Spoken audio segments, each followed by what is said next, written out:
All right, Thunderbirds fans, welcome back. This week on Cup of Joe, we have Dr. Kiran Muller. Thank you for joining me today. Pleasure's mine, Joe. I was going to say, it took a while to get you on here. Sorry. I mean, you're too busy saving lives. I don't know what to tell you. Hardly, man. But thank you. Welcome to the show. I know you've watched it a little bit. This is just to kind of give people a little bit of a background of all the stuff that goes on behind the scenes. Yeah. So I'm trying to think, because we've known each other for a while now. Yeah, we go back, Joe. When was the first year you were involved with the team? I feel like when I started, it was 21, and I still remember. I saw you. You were wearing the captain's jersey at that time. I'm pretty sure. So Okay. I think that would have been, was that 21? 21, 22 Hell yeah, season. dude. So Yeah. That was right after like, COVID this guy's a year. dog. Yeah. So I thought you weren't involved in any capacity before then? I was not, man. At that point, before that, Atrium had the agreement with the Thunderbirds, but it was a different doctor that was doing it. And then when I started, it was my third year of residency, when I had a little bit more experience under my belt. That's when the head doctor at that time kind of turned over more of the reins to the resident and to the residents. And then I've been there since 2020, man. So this is going on my sixth season. Okay. So I know you said you were here with residency. I know not a lot of people are too familiar with the path and everything. Mm-hmm. So how did you end up here? Where did you start? Where did you go to med school? How did you end up here? Then you stayed here, and what's going on? Tell us everything. Yeah, it's complicated, man. It's like it was like me trying to understand the FPHL, SPHL, ECHL, everything, like all the different progressions, right? That like took me a solid 3 days to figure out. And in medicine, it's the same thing. And so, of course, you go through high school and college, and then in college, you can decide either to go straight through to med school, or you can take time off. Some people do a post-bac, some people get other advanced degrees. I took a year off and was a soccer referee. I'm from Central Massachusetts originally, great area. What made you do soccer referee? Dude, I just wanted to make a little bit of money, and I didn't want to work in a lab, which is what everyone else did when they wanted to do medicine, dude. So instead I got berated by 50-year-old men instead, and it was not worth it at all. Not worth like the $42 that they paid me a game. And I did that, and it was fun, man. And then I took one of many exams that we sadly have to pay for and take.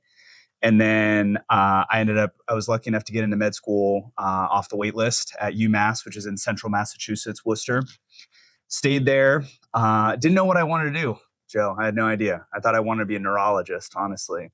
Not a urologist, a neurologist. And then I did when you go through med school, the first 2 years are clinical or are purely like lecture based. So you just like learn all the stuff. And then your last 2 years, you apply that stuff to patient care in the hospital, and you rotate on different rotations. And then I did family medicine as my last rotation. That's when I got exposed to sports, to hockey. I got to work alongside some of the docs that covered Holy Cross hockey. And so that's where I learned a little bit more about, not that I didn't know about hockey, but what coverage looked like for hockey. Then there's a process called matching, where basically you apply to different programs across the country depending on your specialty. And it's like what they do in sororities, right? Like you say you want to go there, they say, oh, maybe we want you to, and then they put it in the system, and then one day you open a letter in March. It's actually coming up this week, and you find out where you're going. So it's a big day. How many places did you try to go to? So there's a lot, depending on the specialty, there can be quite a few that you end up ranking, if that makes sense. Thankfully, family medicine is not the most competitive specialty. And so a lot of the times, like most folks, when they apply, will usually match in their like top 5 programs. And so I knew I wanted to leave Massachusetts and come down to North Carolina. And so Wake was the place that I wanted to be, man. You put it at number one? It was my number one, dude. And you got it. I was drafted number one in 2022. No, 2019, sorry. That's always a good feeling. It is nice, to be picked up somewhere where you want to go. Totally, dude. Yes. And it's like just relatable to what you guys go through, right? You're like, I'm sure you throw your name out there for a lot of different places, and then you just hope that someone picks you up, you know? That's kind of the way it was. Like some of the last couple of episodes I've been talking about, like my journey and how I got here. I put out emails to people to try to like get interest and stuff like that. And Andre was the one that was like, yeah, come on down. So like, and I've been here for 9 years. So to be wanted by somebody and then stick with somebody, it's a very comfortable position to be, especially in minor league sports. Like, because like we're not making that much money, so like you're not going to stick around for that long. So it's usually either like 2-3 years before guys move on, and then obviously I found a way to stick around. Now I'm in the back end of everything. This place has a way of like I always say, keeping you here, bro. It's a black hole. That's right, man.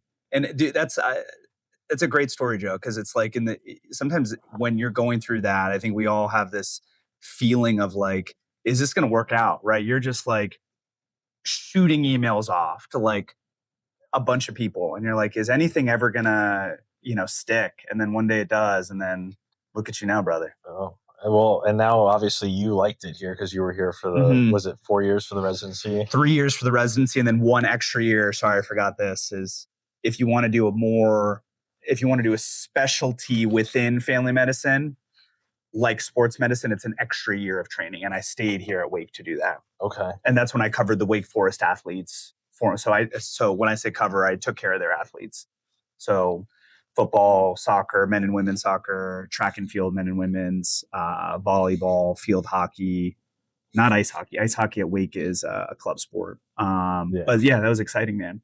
So like, obviously you have I was going to say, I'm assuming like it's like your practice on the side, like for regular people. And then you also have to deal with the athletes as well. So like, how does that look like? Because I know some people see you here some games and then obviously you're off doing your own thing. Exactly. And it's weird, Joe. And that's where it's confusing is like, in some ways, I think a lot of people wish that they could just do their coverage for a team and just take care of the guys, right?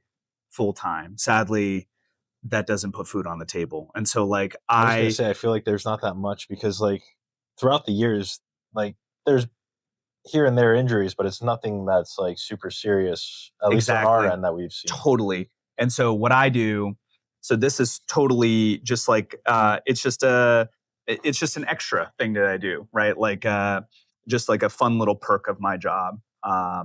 And so during the week, what I do is I have a clinic that I just do sort of primary care. And so that's just caring for folks with just chronic conditions, just your run-of-the-mill person here in Winston and around Forsyth County, which I think is great. And then I also work out in Kernersville, and that's more dedicated sports medicine. So that's where I do a lot. That's where I care for athletes, young and old. That's where I went last year. Hell yeah, dude. You were there. I saw you there. Yeah, for my knee and my back. Dude, everything. I saw Joe for all of his. That's a HIPAA violation. We can cut that. No, that's fine. I've talked about some of my injuries, but like I remember I was freaking out last year because like I took a couple of seasons off and coming back and thinking about playing, and I realized how out of shape I was and looking at all that stuff. And I remember calling you a couple of times. I was like, hey, this is what I see my vitals at. Like, what's going on? Like, am I going to be in trouble? Like, my blood pressure was through the roof. And then you're like, no, you're going to be okay. I'm like, Joe, where'd you get a pulse ox? You know, how are you checking your vitals at home? I did. I bought it at CVS, and then here we are. And I was like, hey, you know what? Let me. I actually have a doctor's phone number. I should probably give him a call. Yeah.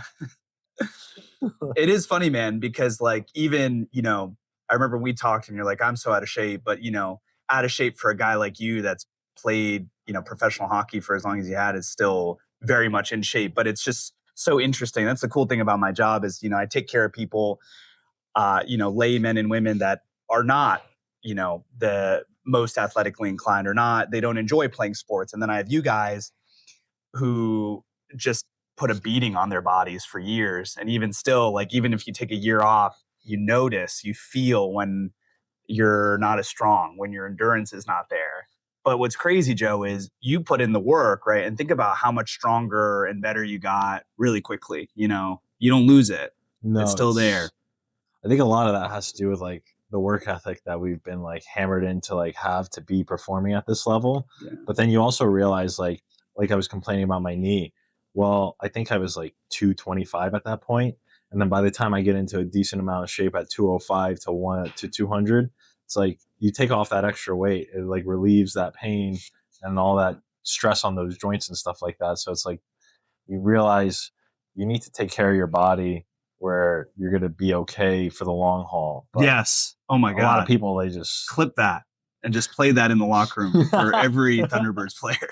Yeah, God. You can keep that for the for Atrium. Yes, dude, they'll love that. Yeah, preventative care. Yeah. Exactly. And dude, you're right. Yeah. Yeah, I was gonna say, like, for me, with my journey with the amount of weight that I've fluctuated and my diet that I've realized and stuff, it's like diet and exercise is the biggest thing to like for performance wise. It's just like it's easy to say it, but like I've gone through it where I know it. It's like, come on, it's a no-brainer at this point. So it's so important, man. And it's like I tell people all the time, Joe, it's like, you see all these things more and more where they advertise sort of quick and easy ways to get, a certain result. And I'm not bagging any of those by any means, but you're right. Sometimes the simplest things give you the most consistent results. Having a good, clean, healthy diet is always important. And then exercising regularly, right? You did those two things, right? With some consistency and regularity. And look at you, Is that kind of your approach towards people when they come in? Because like, obviously like the athletes have a different mentality than the normal regular people that show up to your office. I think I always talk to people about diet and exercise, man, no matter what, no matter how in shape they are, if they've done their 50th Ironman of the year, it's like, I still think it's a helpful thing to talk about. Just like I talk about people's mood and their emotions, right? Like, how are they feeling? How are your spirits? I just do it. It's just part of what I do. Right. And I think, and the reason I do that is because I think there's very few things that when doctors talk about it with their patients, number one, patients feel like, oh, wow, like I'm glad my doctor's talking to me about this. Like, I never really thought about that. And more than that, which gets back to your earlier point, I just think it matters more than anything. I think it matters so much. Moving your body, exercising with regularity, and then taking care of your mental and emotional health is so important, man. And sure, like there's layers to it. When you get to see an athlete, most of the time they eat well, they're moving their body. And so, there's other things. There's other things that we focus on and think about. But I always ask that in visits, man, no matter what, athlete or not, always. Well, with that being said, I was going to say, what are some of the more interesting things that you've seen throughout the years being part of this? Oh, yeah, dude. Not just only on our side, but on other sides too. God, when I first started, I didn't even know that we covered the other side. So they would come over and they'd be like, hey, we got a guy. I was like, I don't care. Not that I don't care. I was like, this is not my business. All right. But yeah, and that's the cool part about the job is we cover not just you guys, we cover the opposing team, because the opposing team usually doesn't come with medical staff and sometimes doesn't even come with a lot of staff to begin with, some of the newer teams. And I think over the years, man, there's just a lot of trauma, insane amounts of trauma, like facial injuries, dental injuries, it's just nonstop dental injuries. Like everyone's tooth is just getting blown out, skates to different parts of the body. So there's like things that we stitch up. I think one of the craziest things I've seen is it was 2022, Joe. Yeah, 2022. There was a guy that went, so where we sit like as far away from like the main entrance to the annex, right? Like where we are and where the guys come out. Yeah, you're right by our locker room. Correct. That's where we sit. And I remember a guy went head first into the boards on the opposing team, and he was just lying motionless there.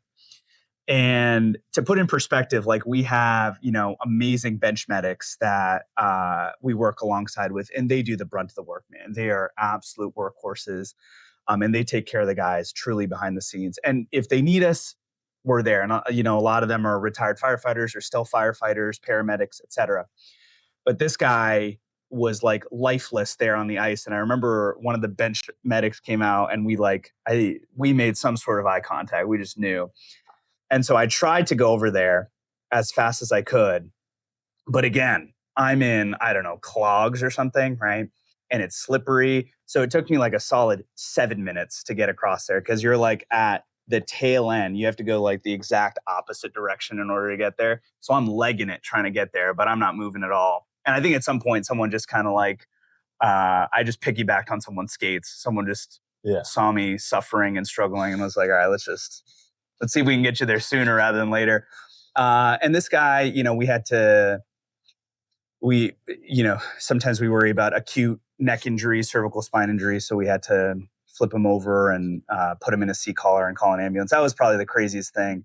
And all this was happening, and, the annex gets loud, man, and when things happen, a lot of the times I understand, like, you're a fan, you're celebrating, but it got really loud then. And they're just playing like, who knows, like Sandstorm. And I'm just like, I can't hear this guy on the ground right now. Like, can we turn down the music? So they had to turn down the music. That was a wild injury, man. But he ended up being okay. He was fine. Went to the hospital. They did all the stuff and he was okay. Is there a lot of follow-up on your guys' end or is that just all in the hospital? Sadly not, man. Sees that? It's like for us, right? Like if that, God forbid that happened to any of our players, then I would, I'd find out about it, like I'd see the note afterwards, and then I'd get you guys in clinic to make sure everything's good. But for some of these poor guys that come from, different places, no, I just hear about it, Is that just the way the whole system works for that? That's exactly right. They go back to their primary stuff. Okay. Exactly. Yeah. Exactly. That kind of makes sense. And maybe you hear about it peripherally. Maybe you're like, oh yeah, that guy's neck's fine. And you're like, that's awesome. I'm glad. And he made it back home. And you hope that like these guys reach out and have a reliable primary care when they get back that is following up with them. Because that's a scary injury too, right? Independent of whether or not you're hurt. It's like a nerve-wracking thing, man. Yeah. I was going to say the two big ones that I saw were the first year. Yeah. Do you remember Dominic Fate? He was before my time, Joe. Yeah. He wasn't there for the 21-20. Okay, so he was there for the first 3 years. Yeah. He took a puck to the eye. Oh, man. And I think they said it was like 90% of his eye was full of blood. And so I had to take him. He was my roommate at the time, so I took him to the wake for his checkups and everything. But he ended up being okay. Yeah. And then the last one that I remember was the year after that, was right before we had to stop the season for COVID, was Peter Chichmanich. He got a very bad concussion. It would have been on your near side. Yeah. I ended up taking him to the hospital too that night. I usually end up driving the guys to the hospital. Joe, just chauffeuring after everything. God. I'm the team ambulance at this point. Honestly. I mean, I took somebody this year. I don't want to talk about his injury, but I took him to the hospital. Oh yeah. I remember that one. That one was a tough. That one was a tough one. I had no idea. And Andre was in town that day, so I was like, when I walked in the locker room, I was like, whoa, this is what? And I was like, I'll take you, let's go. But man, that was a little, that was wild, man. Mm-hmm. Yeah, there's some stuff. I mean, and the things that you guys, to put it in perspective, just the stuff that you deal with on a regular basis, like you guys are not weenies by any means, right? So for someone to come off the ice, period, for someone to come off the ice complaining of something, like usually you start to worry a little bit more, right? Like versus there have been other sports that I've covered at, high level where you're just like, oh my God, like you're okay. All right. It's just fine. All right. And there's a lot of like TLC, and that's all right. But for you guys, when someone comes off, especially when when Cap brings them off and he's got a look on his face, his mustache kind of curls a little bit more. You're like, oh yeah, something's gone down, But yeah, man, I think that's what makes it exciting. I hate seeing you guys get hurt. I hate it. And it always makes me, I was going to say, I think there's always been that mentality that's been instilled in us when we were young about like being a competitor and how to perform at a level where like we just like, even when we're hurt, we're going to want to be out there. Cause like the year that we won the championship, I remember I ended up I thought I tore like my MCL or something, but Sure. they just said it was like a knee sprain, and just wanting to be out there and playing, like that was painful in itself and nothing tore. And I was just like, Andre at the time was just like, take your time, rest up, because like we need you at 100%. We don't need you to be out there at 50%. But like no guy wants to be on the sidelines, because I feel like looking at the game, and if you don't win, you're like, what could I have done to help that? Totally. Has always been something that I think in my mind that hockey players always have with them. So it's like, it's always tough where like, I wonder like, where do you draw the line where like, listen, you can't go, like you need to stop. Dude, I'm so glad I don't know how, this is a perfect segue, dude. I was like, how are we going to bring this up? Because like you guys are also grown men and adults, right? Like my job is also not to, my job period as a doctor isn't to tell people what to do, right? That's like very much an old guard type of medicine where like you come in, white coats all the way, like donned up to their neck, and they're like, you're going to do this. And it's like, that's not, I don't think that's how medicine works well. I think medicine works the best when you meet people where they are and you listen to them and you treat every injury uniquely.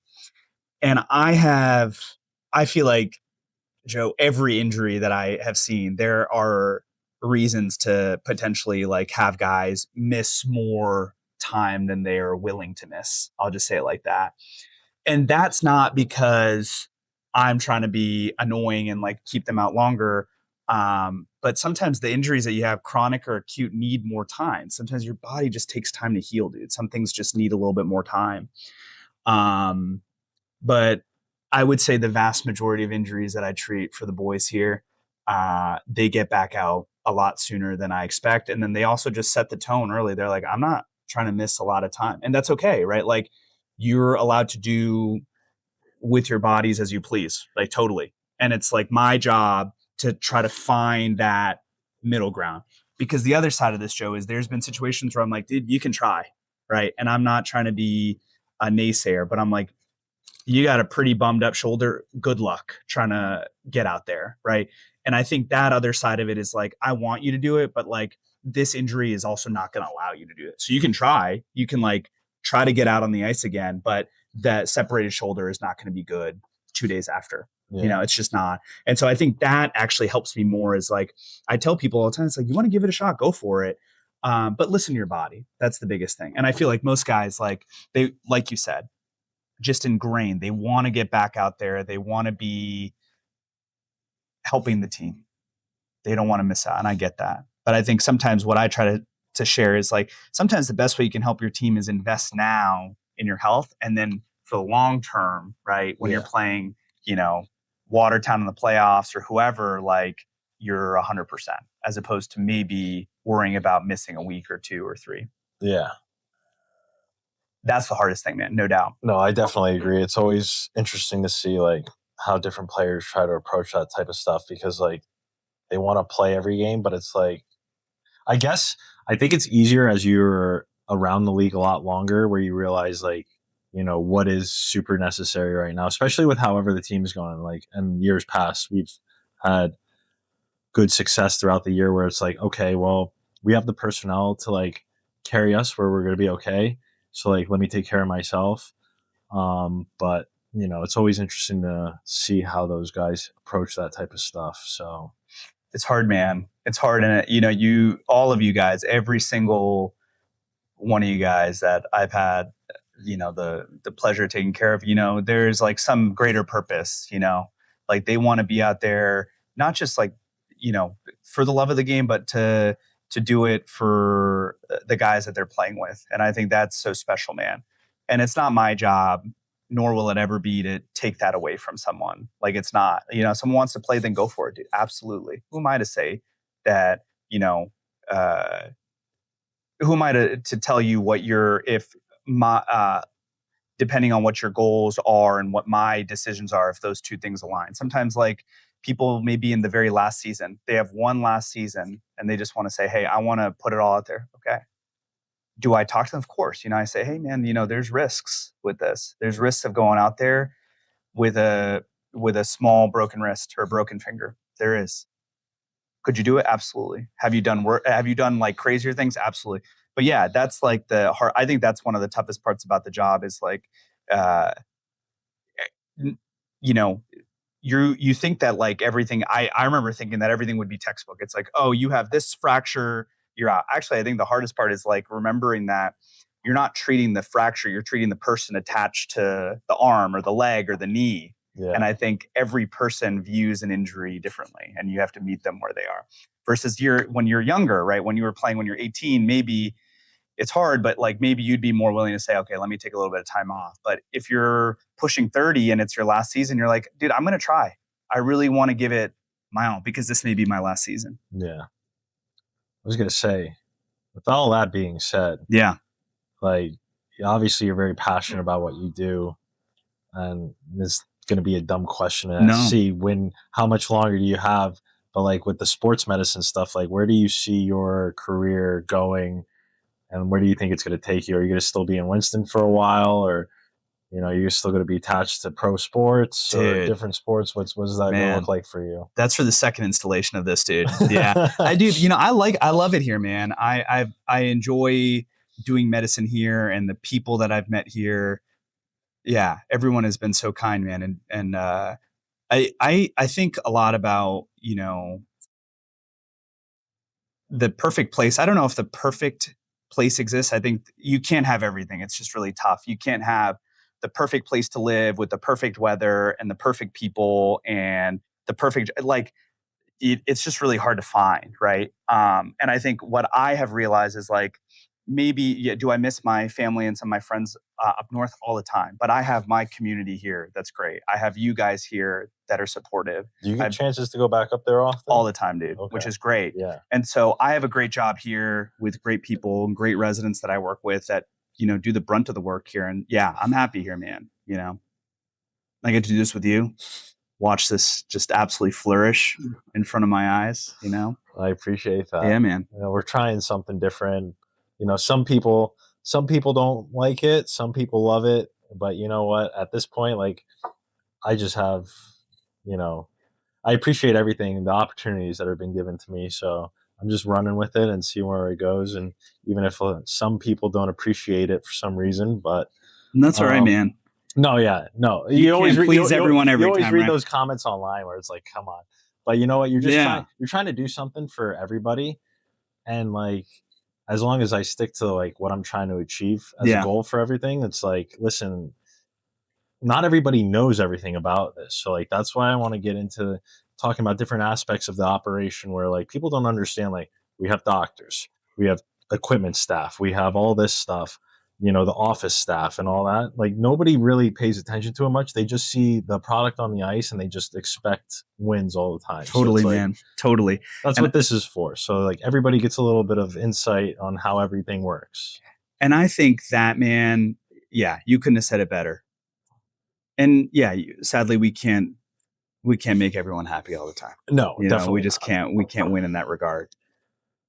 This episode may be the closest we get to that, honestly. Hopefully. Yeah. I mean, listen, besides, I was going to say, besides explaining to other people too, it's like, there's been a couple of times in games where people have asked you if you're my brother. Oh God. Or if we are related somehow. Yeah. Yeah. I know there's not a lot of diversity down south here, guys, but like, let me explain this to you. We are related. There are one way or another way back when. Maybe. Yeah. But no, we're not. Yeah. Just a close color, but no. Yeah. Yeah. Different crayons in the same box, like that's just the way it works. You know? I think a lot of Northeast people understand that. Totally, down here, totally. It's just black and white. They don't see brown. They don't understand. Dude, they don't. Yeah, they have no idea what that is. But and I'm hoping like this entire time, there's just some banner between us that's just that with our names underneath. Yeah. Yeah. No, there definitely is. Kiran. I remember I gotta confess something to you. So there's a kid that came up to me probably a couple months ago. I can't wait. And he was like, I need your autograph. And I didn't even hesitate. I was like, absolutely. Do you have a marker? Just pop that thing on. I was like, what's your name? And I was like, put that on there. Yeah, signed it. So yeah, dude, I I might have committed a felony. Yeah, on the fairgrounds property, and I'm sorry about that. But yeah, have I also gained some benefits from potentially being mistaken for you? Absolutely, because I'm a local celeb now. I might have to go hang out around the hospital. Yes, dude. See if I get mistaken Absolutely. for a doctor now. Now that you gave me these nice scrubs, I like these. Keep them, man. These are nice. Yes, dude. Yeah, but we are not the same person. No, we are not. Yes. We are not. We're different people. But you might see us together once in a while. Are you coming to the games soon? Yeah, man. I'll try to be at the Atrium Health Night on the 28th. Now that it's hard. Like as you progress in your career, you wear more hats, and so sometimes it's been tougher, especially this season, to be as involved as I've been. But thankfully, like I said, I have a good supporting group of residents, doctors that help me so much. And then I'm still like the guys all have my numbers. For better, for worse, like they're blowing me up, They always do. Yeah, man. I'm going to ask you a question real quick. Okay. Do you feel like having the relationship with a doctor, not just you, but for the guys as a whole, do you feel like that has been beneficial beneficial? Sure. I feel like in some ways it's probably helpful to have a doctor, but do you think people appreciate that and maybe take their health more seriously because they have more access to having a physician or having some providers? I would say so. For me personally, as somebody that was a little bit more reserved and cautious of what I would tell people, I was always very kind of, like I said, cautious about telling my doctors about certain stuff. But as when it comes to somebody like you that we've developed a relationship for many years, and you're very honest and you're very easy to talk to, and it's just kind of just flows naturally, it makes it a lot easier to tell you certain things where you're not going to tell us something that we're not going to want to hear per se. You're just going to give it to us straight, and then we could kind of make our own decisions from there. Absolutely. And then go from there. So the relationships that you've developed here and how you've approached everything, I think it makes it easier for somebody like me or the other guys that have been here for a while to go about it like that. It's just comfortable.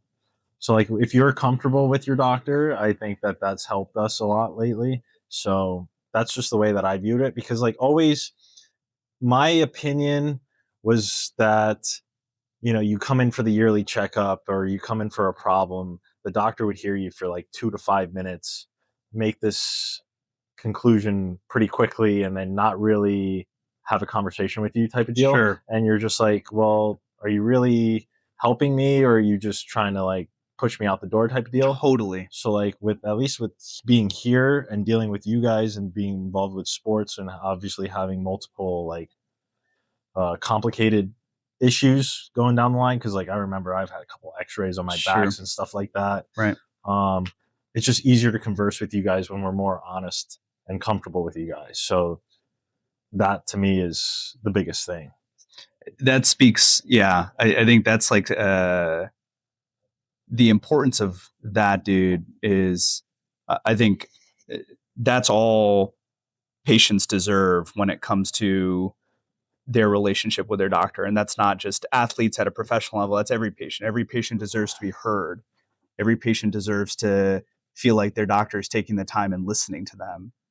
And every patient deserves and should have a doctor that hears them and listens to them and validates them. And if you don't have that, dude, you're exactly right. Why would I be motivated as a patient to come to you if you're my doctor, if you're just going to brush off everything I say? Or if there's some, if I'm saying, Joe, you're telling me, Kiran, I don't think it's the best idea for you to plan. I say, here's where I'm at, right? It's not your job to shut that door and say, well, this is what it is. It's actually, it's the job to open that door even wider and be like, tell me where your head's at right now. And then we can maybe try to find a middle ground, right? Yeah. No, that's where I think medicine has failed in a lot of ways. Medicine's not perfect, man, but that's where medicine has failed, is more and more, and we're on a time crunch, and the only people that suffer, I think, are the patients as a result of that. And that's really tough, and you see it, right? You feel it. The fact that like up until maybe 2021, when like we came on board, you were like, dude, I don't know if I want to share this stuff with my doctor because I don't know if this will be a productive conversation. And it's great, man. I think that, such an important quality, I think, for doctors to have, that it's hard to find, dude. I'm not saying I have it. I think it's more to say that like it is becoming more and more lost as medicine changes. I was going to say, moving forward with medicine, do you think that's being taught, or that's just not something that a lot of these newer doctors are really picking up on? How do I say this diplomatically? Medicine changes a lot. And now I think the way medicine is working,